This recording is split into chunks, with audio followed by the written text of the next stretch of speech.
Welcome students, एक बार फिर आपका स्वागत है हमारे यूट्यूब चैनल फिजिक्स क्लासेस में। इससे प्रीवियस वीडियो में हमने जो एप्लीकेशन डिस्कस की थी एम्पियर सर्कुलर लॉ की, वो एक थी infinite length straight current carrying conductor के रिस्पेक्टिवली मैग्नेटिक फील्ड, और दूसरी सिलेंड्रिकल कंडक्टर के रिस्पेक्टिवली मैग्नेटिक फील्ड। अब जो हम एप्लीकेशन डिस्कस करने जा रहे हैं वो है magnetic field due to solenoid.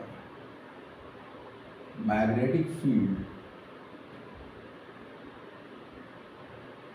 Due to solenoid. ठीक है, सबसे पहले तो हम सोलेनॉइड समझते हैं। What is the solenoid?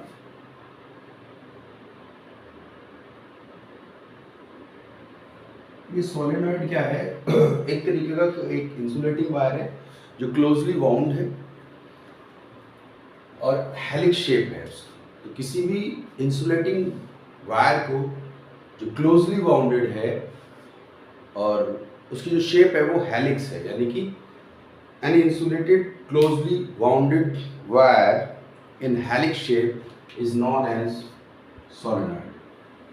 तो हेलिक्स आप पहले भी जानते हैं, मैग्नेटिक फील्ड में हमने ट्रेजेक्ट्री ट्रेस की थी किसी चार्ज पार्टिकल की यूनिफॉर्म मैग्नेटिक फील्ड के अंदर, तो उसमें एक ट्रेजेक्ट्री हेलिक्स भी थी। तो बेसिकली हेलिक्स है। और दूसरी चीज, सोलेनॉइड की जो लेंथ है, it's a very large comparative to the radius of the circular loop. तो इसमें जो सर्कल फॉर्म हो रहे हैं उनकी जो रेडियस है, ये रेडियस जो है उसकी, ये वाली रेडियस, उसके कंपैरेटिवली जो लेंथ ऑफ सोलेनॉइड है इट्स वेरी लार्ज। तो this is the basically a solenoid, और इस सोलेनॉइड के रिस्पेक्टिवली हमें क्या करना है? मैग्नेटिक फील्ड पता करना है with the help of ampere circular law. तो क्या करते हैं हम पहले सबसे पहले कंसीडर कर लेते हैं कि इसकी एल लेंथ के अंदर जो नंबर ऑफ टर्न्स है, small N is a number density of solenoid. Number density मतलब पर यूनिट लेंथ के अंदर जो नंबर ऑफ टर्न्स हैं वो नंबर डेंसिटी कहलाती है, यानी कि इसका n is equal to capital N upon N, where जो कैपिटल N है that's total number of turns in solenoid. इसके अंदर करंट फ्लो कर रहा है तो करंट की डायरेक्शन हमने ये ले ली। तो करंट की डायरेक्शन आप ले सकते हैं अपने हिसाब से, ये करंट की डायरेक्शन है, तो हमने कंसिडर कर दिया। अब हमें यहाँ मैग्नेटिक फील्ड पता करना है, तो किसकी हेल्प से? एम्पियर सर्कुलर लॉ की हेल्प से। तो हमें क्या करना है? एक क्लोज लूप फॉर्म करना है, क्योंकि हम इस करंट को इनक्लोज करना चाह रहे हैं। कौन सी करंट? जो बेसिकली इस सोलेनॉइड के अंदर फ्लो कर रही है। तो देखिए हेलिक्स शेप में क्या है? हेलिक्स शेप में बेसिकली जब वायर ऐसे बाउंड होता है बहुत पास, तो जो अमाउंट ऑफ करंट है उसके सरफेस पे वो कुछ इस तरीके से फ्लो करती है। ये बेसिक नेचर है। तो करंट इस तरीके से रियलाइज होती है कि करंट ऐसे फ्लो कर रही है। हालांकि करंट जब बाउंडेड होता है तो वो ऐसे जा रही है, लेकिन बहुत पास होने की वजह से फ्लो ऑफ करंट है एक स्ट्रेट लाइन कंसीडर होती है। इसीलिए जब हम इसको इनक्लोज करेंगे तो हमने क्या किया है? एक इसी तरीके का एक इनक्लोज लूप ले लिया है, जिसको हमने कोई नाम दे दिया है A B C and D. और जो उसकी लेंथ है वो कुछ इस तरीके से कंसिडर करिए, इस तरफ इसमें करंट ही फ्लो कर रहा है, बट ये लेंथ की जो डायरेक्शन है, डायरेक्शन ऑफ लेंथ एल, ये एल की डायरेक्शन है, इसकी लेंथ की डायरेक्शन है। इस तरीके से यहाँ बी से सी है, यहाँ से सी से डी है, यहाँ डी से ए। अब बात करते हैं कि इस सोलेनॉइड के अंदर दो पॉइंट कंसीडर कर रहे हैं हम, एक आउटसाइड में और एक इनसाइड के अंदर। तो पहले हम बात कर रहे हैं कि ये क्लोज इंटीग्रल वर्क कैसे करेगा। According to Ampere circular law, तो एम्पियर सर्कुलर लॉ कहता है integration B del L equal to mu naught I. अब पहले हम इस पूरे इंटीग्रल को ब्रेक कर लें। ये इंटीग्रल बेसिकली क्लोज लूप है, और क्लोज लूप जो पार्ट है वहां पर ए क्लोज लूप कब बन रहा है, जो रेक्टेंगुलर लूप है वो क्लोज लूप तब बन रहा है जब ए से बी, बी से सी, सी से डी और डी से ए कंसीडर करें। तो इस इंटीग्रल को अगर हम ब्रेक करें तो इंटीग्रल कुछ ऐसे लिखा जाएगा, A to B B del L plus integral B to C B del L plus integral C to D B del L plus integral D to A B del L equal to B del. यानी कि इस पूरे integral को इस तरीके से represent किया जा सकता है। अब इन इंडिविजुअल इंटीग्रल को हम सिंप्लीफाई करते हैं, तो इसका इंटीग्रल अगर सॉल्व करेंगे तो A to B B del L cos theta one plus C B to C B del L cos theta two plus C to D B del L cos theta three plus D to A B del L cos theta four. यहाँ पर theta one, theta two, theta three और theta four क्या है उसको पहले समझ लें। यहाँ पर कि बेसिकली जो है theta one, theta two, theta three है, that is theta one, theta two और थीटा थ्री और थीटा फोर जो है वो एंगल्स हैं between the length in the magnetic field.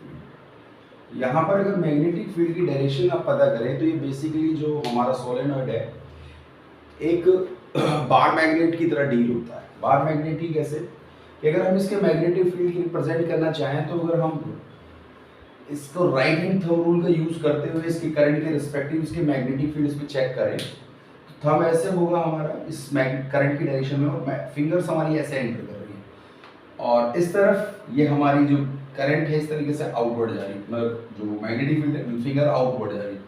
तो जो मैग्नेटिक लाइंस है कुछ इस तरीके से, ये इसकी मैग्नेटिक लाइंस है। मैग्नेटिक लाइंस यहां से एंटर कर रही है मैग्नेटिक लाइंस और यहां से आउटवर्ड है। तो 10th में हम पढ़ चुके हैं कि सोलेनॉइड को अगर कंपेयर करें तो बार मैग्नेट की तरह डील करता है। और ये लास्ट वाली जो है ये वाउंड से सर्कुलर लूप बना लेती है, लेकिन जैसे जैसे हम नजदीक वाली देखते हैं तो सर्कुलर लूप नहीं बनाती। तो ये कुछ मैग्नेटिक फील्ड स्केच है सोलेनॉइड का और कुछ इसी तरीके का बार मैग्नेट का है। तो मैग्नेटिक फील्ड की डायरेक्शन ये रिप्रेजेंट। अब यहाँ पर हम लेंथ वेक्टर में और मैग्नेटिक फील्ड में अगर एंगल की बात करें तो ए टू बी जो लेंथ है उसकी डायरेक्शन ये है और जो मैग्नेटिक फील्ड की डायरेक्शन है वो अपोजिट है। तो ये डेल बी टू, ये ए टू बी लेंथ है, ये ए बी वेक्टर है इस डायरेक्शन में लेंथ वेक्टर और इस डायरेक्शन में मैग्नेटिक फील्ड है।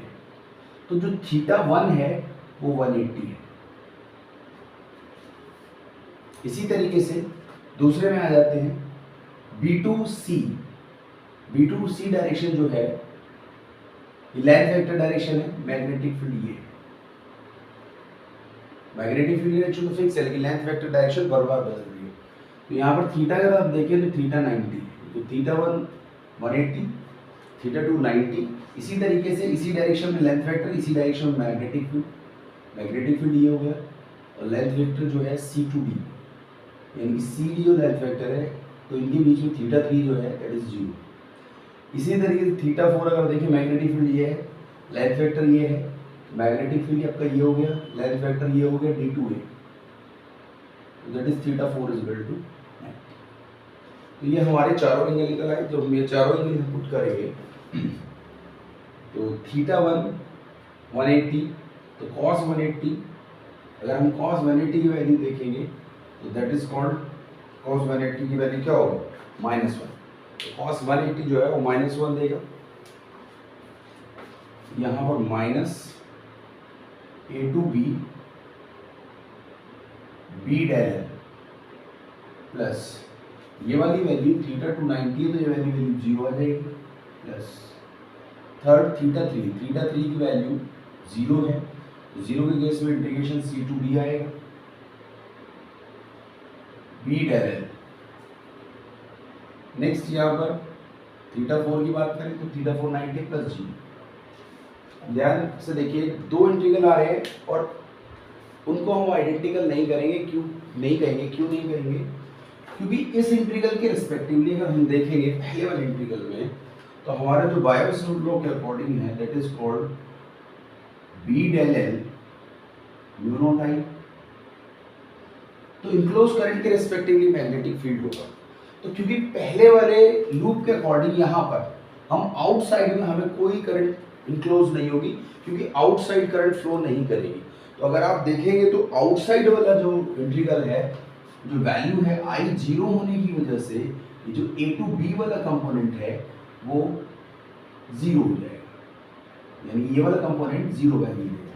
हमारे पास केवल एक कंपोनेंट बचेगा that is C2D B del और ये किसके बराबर होगा, क्योंकि C2D वाले में C2D अगर आप देखें C2D ये इनसाइड है तो इनसाइड के अंदर करंट फ्लो कर रहा है, किसी करंट जो सॉलिनॉइड के इनसाइड करंट फ्लो कर रहा है तो इसलिए कंपोनेंट 0 नहीं होगा और ये होगा म्यू नॉट I। तो यहाँ पर हम जब C2D की बात कर रहे हैं तो C2D को हम क्योंकि मैग्नेटिक फील्ड फिक्स हो गया, C2D हो गया, इंटीग्रेशन डेल L हो गया, म्यू नॉट I।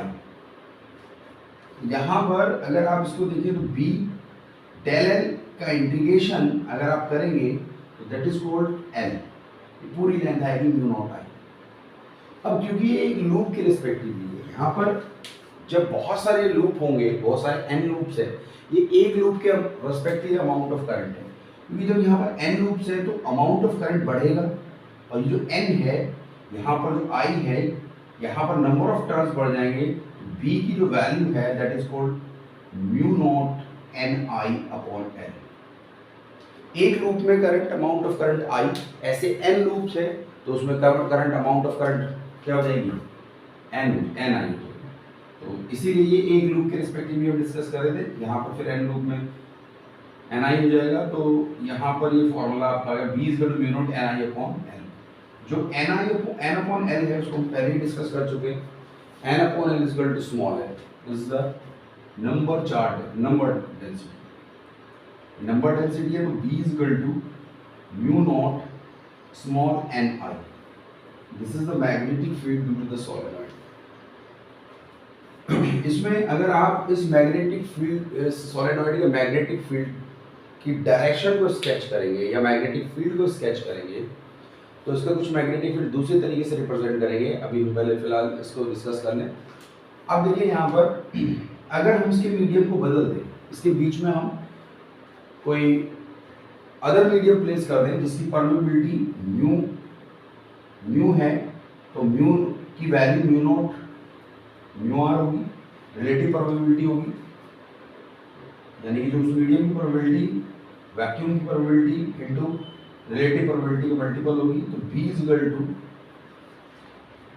ये म्यू B नॉट मान लीजिए, तो B is equal to mu not mu R NI।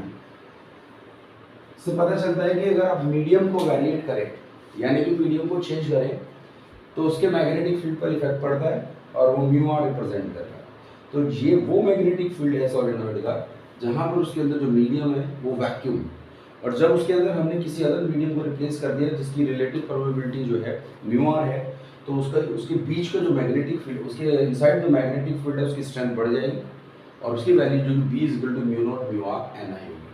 ठीक है, अब इसके बाद हम इसके मैग्नेटिक फील्ड को कैसे स्केच करेंगे उसको देखते हैं।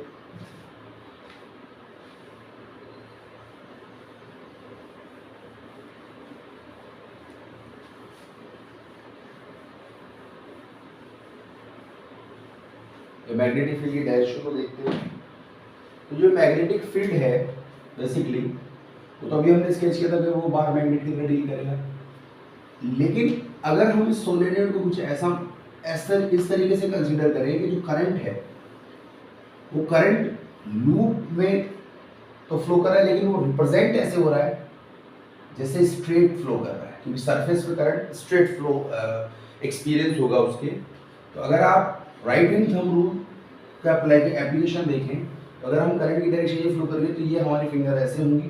तो ये वाला जो पोर्शन है यहाँ पर मैग्नेटिक फील्ड डॉट बाहर आएंगे मैग्नेटिक लाइंस।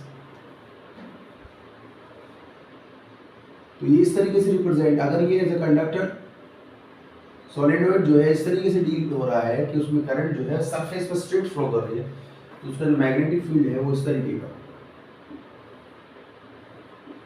और इसमें इनवर्ट।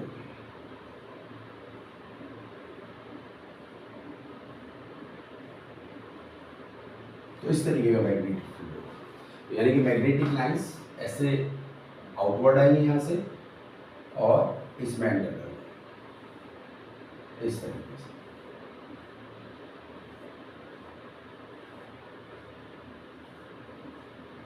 ये मैग्नेटिक लाइंस क्यों? क्योंकि ये एज अ स्ट्रेट कंडक्टर की तरह डील होगा और सर्कुलर मैग्नेटिक फील्ड बन जाएगा। आई थिंक ये क्लियर हो गया होगा। इसके बाद अगर हम इसके मैग्नेटिक फील्ड के ग्राफ को स्केच करें, तो उसका मैग्नेटिक फील्ड का जो ग्राफ है वो सिंपली कुछ इस तरीके से आएगा। अगर ये सेंटर की बात करें तो सेंटर पे मैक्सिमम मैग्नेटिक फील्ड होगा, और बाद में ये मैग्नेटिक फील्ड अगर हम इसके एजेस पर जाएंगे तो ये मैग्नेटिक फील्ड घटता चला जाता है, और एंड पॉइंट पर जो मैग्नेटिक फील्ड आप देखेंगे वो इस तरीके से, ये वाली लेंथ -L/2 और ये L/2। तो सेंटर से, किसी सोलेनॉइड के सेंटर से अगर मैग्नेटिक फील्ड को आप देखें तो आपको दिख रहा होगा यहाँ पे सेंटर में मैक्सिमम मैग्नेटिक फील्ड होगा, और जो स्प्रेड आउट करेंगे जब उसकी लेंथ के अकॉर्डिंग, तो ये जो मैग्नेटिक फील्ड है कुछ इस तरीके से रिड्यूस करेगा, और सेंटर के रेस्पेक्टिवली ये जो मैग्नेटिक फील्ड है ऑलमोस्ट उसकी एजेस तक यहाँ तक ये एक कांस्टेंट वैल्यू रिप्रेजेंट करता है, एक कांस्टेंट वैल्यू रिप्रेजेंट करता है। जैसे कि इसके इस फॉर्मूले में दिख रहा है आपको कि जो n है μ0 Ni, line density, current amount fix है पूरे स्ट्रेट कंडक्टर सॉलिनॉइड के अंदर, मीडियम फिक्स है। जो n है उसकी लेंथ पे वेरिएट कर रहा है, क्योंकि जैसे जैसे हम लेंथ सेंटर से वाइडर जाएंगे तो वहाँ पर लाइन डेंसिटी एक तरह से फिक्स रहेगी, लेकिन एंड पॉइंट पे जाके नंबर ऑफ टर्न्स खत्म हो जाएंगे। तो जब वहाँ नंबर ऑफ टर्न्स नहीं मिलेंगे तो वहाँ पर करंट नहीं होगा, और करंट नहीं होगा तो वहाँ पर मैग्नेटिक फील्ड नहीं होगा। तो एक पूरे इनसाइड द कंडक्टर, पूरे के पूरे इनसाइड द कंडक्टर एक यूनिफॉर्म मैग्नेटिक फील्ड होगा। बाहर मैग्नेटिक फील्ड 0 होगा, inside magnetic field B = μ0 Ni होगा। एजेस पर मैग्नेटिक फील्ड रिड्यूस कर जाएगा और ऑलमोस्ट 0 पर पहुंच जाएगा। तो ये इस तरीके से सॉलिनॉइड का केस था। और इसमें लास्ट एक और केस है जो इसी का एक मॉडिफाइड फॉर्म है, जिसको हम टॉरॉइड बोलते हैं। टॉरॉइड, देखिए टॉरॉइड कुछ नहीं है, अगर सॉलिनॉइड को हम सर्कुलर फ्रेम में बैंड कर दें, तो जैसे ये सॉलिनॉइड है, फॉर एग्जांपल ये सॉलिनॉइड है आपका, और इसको मैंने सर्कुलर शेप में बैंड कर दिया ऐसे, जैसे किसी स्प्रिंग को अब सर्कल की फॉर्म में कन्वर्ट कर दें तो टॉरॉइड बन जाता है। तो इसमें कोई बहुत ज़्यादा डिफिकल्टी नहीं है, सिंपल है। जो इंटीग्रेशन हमने वहाँ पे अप्लाई किया था, शॉर्टकट इसका ये है कि जो लेंथ इंटीग्रल जहाँ पर हम उसे निकालते हैं, जब हम इस पर लाइन इंटीग्रल लगाते हैं उसी की तरह, और इसका जो मैग्नेटिक फील्ड होता है उसका कोई एंड पॉइंट नहीं होता है, वो सर्कुलर लूप में बनाता है ऐसे, इस तरीके से सर्कल बना लेगा, क्योंकि इसमें एक स्ट्रेट करंट फ्लो कर रहा है, तो इसमें भी ऐसे ही स्ट्रेट के रिस्पेक्टिवली। तो यहाँ पर जो मैग्नेटिक फील्ड इसकी होंगी वो सर्कुलर हो जाएंगी। क्यों हो जाएंगी? क्योंकि ये जो मैग्नेटिक फील्ड रिप्रेजेंट कर रहा है इस तरीके से, अभी हमने देखा था यहाँ पर मैग्नेटिक फील्ड ऐसे थी, ऐसे मैग्नेटिक फील्ड थी उसकी बार मैग्नेट से कंपेयर करके। तो जब इसको बैंड करेंगे तो ये इस तरीके से इनकी और एंडलेस हो जाएगी, एंडलेस हो जाएगा, जिसके रिस्पेक्टिवली अगर हम इसका मैग्नेटिक फील्ड निकालें तो सिर्फ डिफरेंस इतना है कि जब हम इंटीग्रेशन करेंगे, जैसे यहाँ से हमने लिया था B del L μ0 I, तो ये जो del L इंटीग्रल है ये 2 pi r देगा। जहाँ पर ये लेंथ इंटीग्रल दे रहा था वहाँ पे ये इंटीग्रेशन 2πr होगा, म्यू नॉट आई हो जाएगा, और b की वैल्यू, और यहाँ क्योंकि नंबर ऑफ टर्म्स n है, यहाँ n की ओर मल्टीप्लाई कर देंगे, that is mu not an I upon 2πr, क्योंकि वहाँ पर n upon l number density था, यहाँ पर mu not an I he formula बनेगा, लेकिन डिफरेंस ये है जो स्मॉल n है वो n अपॉन 2πr होगा, यानी कि सर्कमफ्रेंस पर यूनिट सर्कमफ्रेंस पे नंबर ऑफ टर्न्स। तो अगर हम किसी वायर को स्ट्रेट रखते हैं तो वो लेंथ होती है, और अगर हम उसको सर्कुलर शेप में कन्वर्ट कर देते हैं तो वो सर्कमफ्रेंस हो जाता है, बस इतना ही डिफरेंस है। तो अगर लेंथ वाइज ले रहे हैं तो वो सोलेनोइड है, और अगर उसको सर्कुलर शेप में बेंड कर रहे हैं तो वो टोरॉइड है, और अगर उसके अंदर मीडियम बदल देंगे तो फिर सिमिलरली जैसे वहाँ बदल गया, तो b is equal to mu not mu R N I. तो आई थिंक ये क्लियर हो गया होगा, यही एप्लीकेशन है एम्पियर्स रिपीटर लॉ की। और नेक्स्ट वीडियो में हम मैग्नेटिक फील्ड के और किसी टॉपिक को डिस्कस करेंगे। प्लीज़ चैनल को सब्सक्राइब करिए, लाइक करिए वीडियो को और शेयर करिए। Thank you.